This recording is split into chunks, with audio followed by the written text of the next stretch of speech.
This is Update-1, the podcast of the National Press Club in Washington, D.C. Update-1 provides a forum for listeners to learn about national and international stories, focusing on journalism and communication issues, news, and politics. Now, the latest edition of Update-1.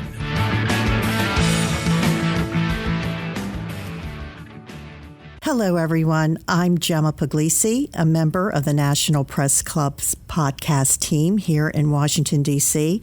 We're very honored today to have Diane Foley, the president and founder of the James W. Foley Legacy Foundation. The foundation was started shortly after her son, Jim Foley, was killed by ISIS in August of 2014. Jim worked as a freelance correspondent and videographer, a conflict journalist during the Syrian civil war. He was held captive for 2 years before he was killed. He was the first American citizen killed by the Islamic State. Diane, thank you so much for joining us today. Oh, it's my pleasure. My pleasure, Gemma. Thank you. Before we begin with the mission of the James Foley Legacy Foundation, please share with us a little bit about your son, Jim. I'm happy to always speak of Jim. He was our oldest of five children. Very curious, upbeat young boy. Loved history, loved to read. Very curious about the world, other people, particularly different cultures, different languages. Mm-hmm. And he was really a really good listener. You know, we grew up in a very homogeneous rural New Hampshire. He did. But he ended up going to school in the Midwest, in the city of Milwaukee. And I think it began there with some inner city tutoring, really, that his eyes were open to some of the inequities and important stories of other Americans and other people in the world. So I think a lot of his curiosity was piqued then, and then went on to become first a teacher and writer, but eventually a freelance conflict reporter. He worked with Teach for America, correct? He for some did. time. Absolutely. 5 years, actually. He taught in the inner city of Phoenix, and actually chose that one because he was bilingual. He was very fluent in Spanish, but never thought he was quite good enough a teacher, even though his students say differently, but he was very self-critical. There were obviously a lot of problems. For those youngsters, their goal was to finish the 8th grade. Right. That was where their aspirations were. You know, they didn't even think about maybe finishing high school. And then he went on to journalism. And I noticed on the website there are some great photographs of Jim returning to his alma mater, speaking to students about what it was like to be a journalist. Jim was briefly detained by Gaddafi forces in April of 2011, and for 6 weeks. So it was after that he went to several schools, but particularly to Marquette and Medill, his alma maters. He was asked to speak to students, and he had a lot of reflections at that time on an awareness of the dangers of being a freelance conflict reporter. And that is why it's a good time to go and talk about the foundation that you've started to remember him and his legacy. I want to talk a little bit about what is the mission of the James Foley Legacy Foundation. We have a twofold mission. First of all, it's to advocate for the return of all Americans who are taken hostage or wrongfully detained abroad. And secondly, to protect journalists through preventative coalitions and our curriculum. So we're really passionate about both of these missions. With that said, Diane, you were so instrumental right after Jim's death of the United States changing the hostage policy. Back in June of 2015, then President Obama cited you at the White House. You were sitting a few seats away from him at a press conference when he announced, and he said, "These families have already suffered enough and should never feel ignored or victimized by their own government." Diane Foley, whose son Jim was killed by ISIL last year, said, "As Americans, we can do better." I totally agree. we must do better. And so there, Obama unveiled a new policy. Can you tell us a little bit about that? Yes. We had a terrible time during those nearly 2 years of Jim's captivity. It was very difficult to get any attention for the issue. It was really no one's job to help bring Jim home, on several people's lists, but not their mission. So I was very grateful when President Obama, it did unfortunately take the deaths of 5 Americans, really, to bring this to his attention in many ways. However, it did, and he launched all of government and hostage family review to see how our government handles these cases, which are usually very complicated. There are so many different aspects to each case that are often unique and so difficult. But after that survey, he proposed a presidential policy directive in June of 2015 that totally restructured our approach to hostage recovery enterprise. And it included a interagency fusion cell, a special envoy at the State Department, and a hostage response group at the White House. So I've been very grateful. That has made a real difference in this issue, and I certainly credit that administration and the current one for continuing this structure. And I appreciate your telling us the process and what you and the families, the other 5 families, went through who were also with you. Is that correct, at the White House during that time, during that announcement? Is that correct? Yes. It was actually more than the 5 families. They put out a request to just under 100 American families and returned hostages to participate. About 35 actually participated confidentially, and then he invited, again, about 25 were present for the unveiling of this new policy directive. So as part of the work that you're doing with the Legacy Foundation, there's a report that you release each year, and you did have a report that was released in April looking at where we stood in 2019. Can you share with us what were the 2 fundamental important results from this final report or this annual report? Absolutely. First of all, I just would like to, one of the reasons we chose to do this report is we were thinking, how can we really find out if the structure from 2015 is working? Is it in fact helping current families and hostages who return?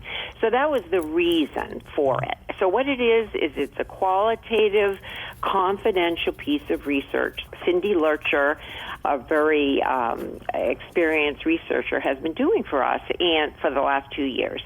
And the most recent report, the 2020 report, found 2 major takeaways. The first one was that, in fact, the 2015 reforms of U.S. hostage recovery enterprise have endured and generally been quite effective. However, because of the complexity and struggle to declassify and other issues, it continues to need improvement. But the structure itself has been very effective. So that we really wanted to applaud the 2 recent administrations for that, because it's made a difference. We brought innocent Americans home. The second one was that we found, however, that this policy was directed only at Americans who are taken hostage. That means by a criminal group or pirate group, jihadist group, but it ignores the hundreds of Americans who are wrongfully detained by foreign governments abroad. And we found that that's a real gaping need, that many Americans, like the Sitco 6, for example, the 6 U.S. nationals being wrongfully held in Venezuela. They were called for a meeting in Venezuela and were taken hostage, were kidnapped at that point. The same goes for several of our people in Iran and Afghanistan and Niger. And there are many instances Currently now in Russia, we have two prominent cases, Paul Whelan and another young man who are detained. Right. No proof of any wrongdoing. And we found that those Americans sorely need a similar structure to those Americans who are taken hostage, and a family engagement coordinator to help families to get their people home. So it was those two main takeaways, that the structure in place is helping and that the wrongful detainees need something desperately that's similar. And I look at the website often, and you do remember these people, these important voices that don't have a voice, that are being detained or kidnapped unjustly. Austin Tice, Paul Overby, and the list goes on and on. Is there any word that you know of in terms of Austin Tice? Well, that's a great question. It really is. He is, our longest-held journalist. The Syrian government has not admitted they have him, so he's considered a hostage in that because of that. All of what's going on is totally classified. I do feel their family I know the family has been supported and in a much bigger way than we ever were. However, their son's not home. And so, this summer it'll be 7 years. 7 years, this young Marine who was currently in law school, who took the summer off to do some freelance reporting and was captured near Damascus.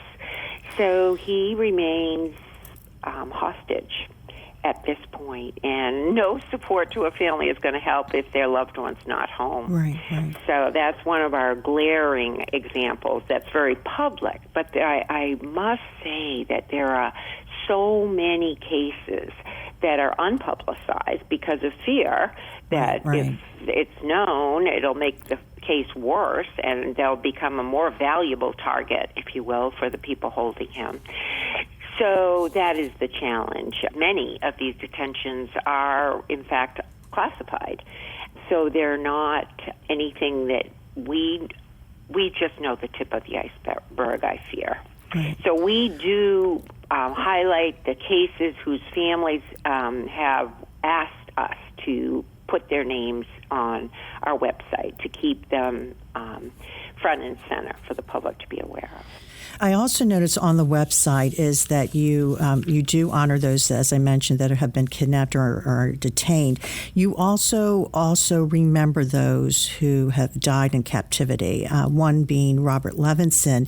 And you just recently announced that his daughter will be joining your board. Do you want to tell us a little bit about that? Oh, yes. We're so delighted. It's such a poignant situation because we have been working with the Levinson family since we began, really, knowing that their situation, Robert Levinson, former FBI DEA officer for his whole life, really, a very dedicated public servant, was in fact kidnapped in 2007. Right? 2007. Yes. First held there in Iran, right? Back in Yes. 2007.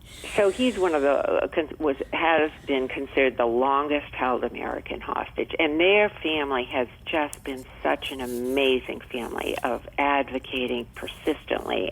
Sarah in the lead in many cases. So that is why we invited her to continue her dad's legacy through our work. And I can't tell you how delighted I am to have her join us, because we need people to be aware of this silent crisis that continues, really. It's just always under all the other things that are happening in the world, that people who hate us, governments who want to have leverage with us, love to kidnap our citizens and use them in these situations. And his family went through a great deal as well, because they just announced his death in March of this year, not knowing when exactly he died in captivity. So they have also been through such a horrid time? Oh, it's been horrific. I mean, their youngest, their big, beautiful family, and their youngest was a child. He was, I believe, 13 when his dad was taken hostage. But I'm so proud of their work, because one of the most exciting things that has been happening in regard to this is there is a Robert Levinson's Hostage Recovery and Hostage-Taking Accountability Act. It's a long name, but it was recently passed in the Senate, and it is pending in the House of Representatives. It has huge bipartisan support, and that will help with some of the concerns we keep seeing come up in our research. The fact that this is a policy directive. Another president could come and just change it or take it away or decide it's not needed, or, and this Levinson Act that their family so carefully put together helps us have criteria for a wrongful detainee. That's been a very gray area and hard to get that designation, if you will. So this legislation will hopefully be passed in memory of a brave American like Robert Levinson, who has done so much for his country. Let's talk a little bit about two annual events that the Foley Foundation puts on every year, and one is the Freedom Awards that happens generally in the spring. Can you tell us a little bit about when that will be held and who are the recipients this year of those awards? Sure, I'd be happy to. Because of the pandemic, we had to postpone our in-person event, which was to be April 1st of 2020. Right. We had this year 4 very exciting people, and we have decided instead to do a virtual event on September 16th. However, it won't be an awards. Instead, it'll be, we've entitled it Moral Courage in Challenging Times, because we feel these times on so many fronts are challenging for so many Americans, be it because of the economy, the virus, the racial inequity. There's just so many issues our country's struggling with at the moment.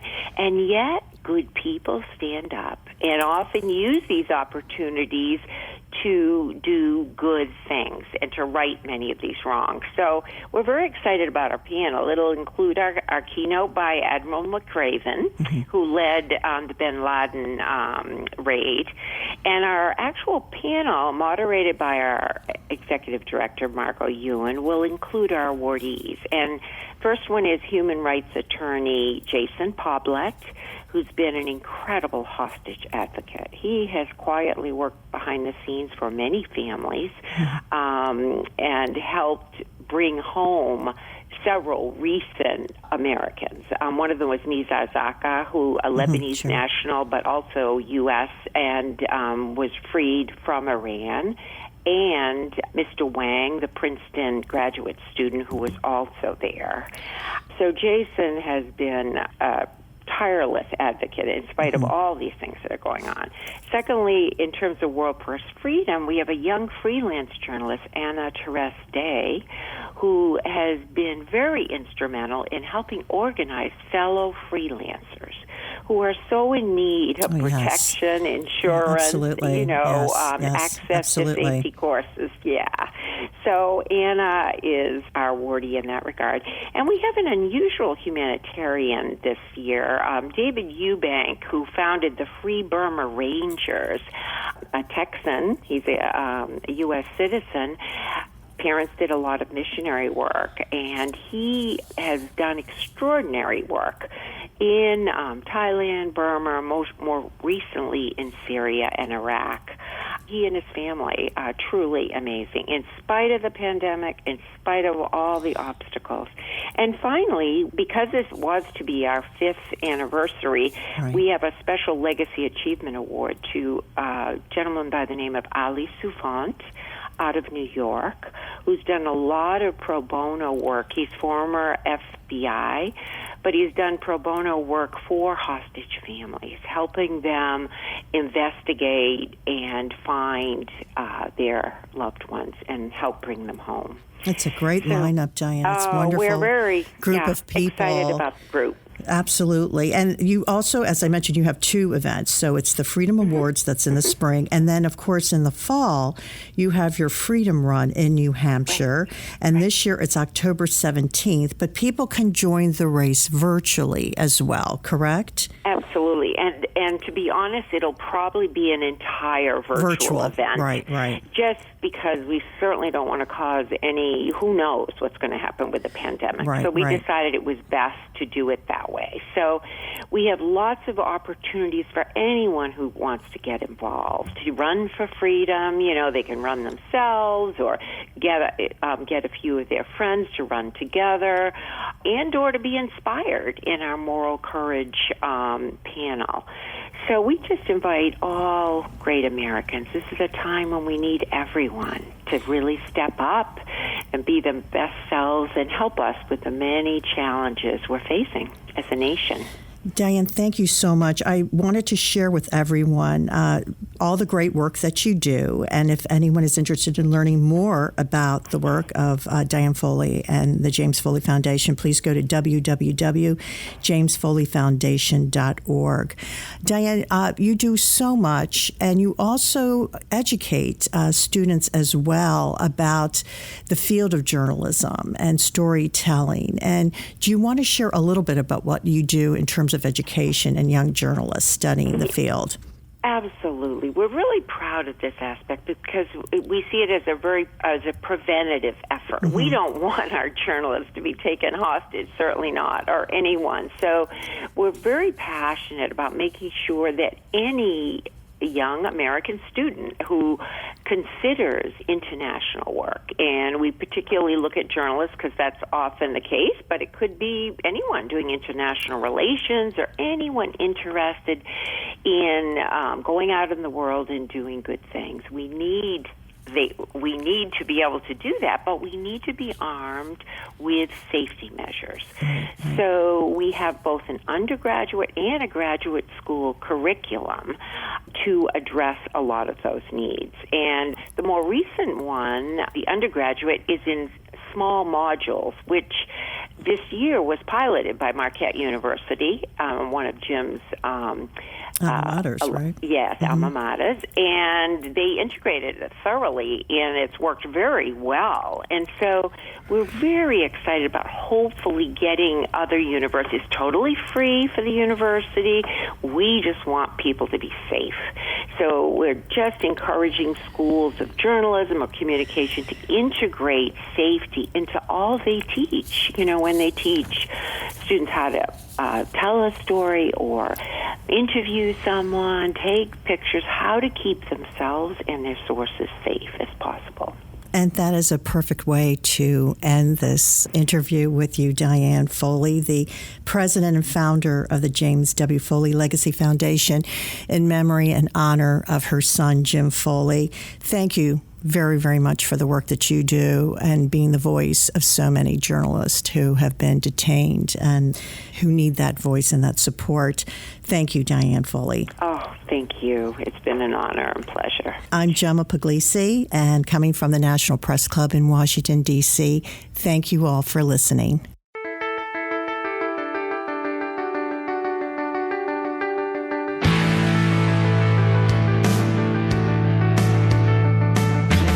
Update-1 is a production of the National Press Club's Broadcast Podcast Committee.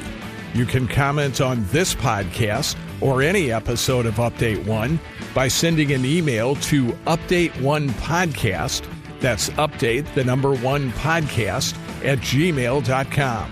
Thanks for listening to Update-1.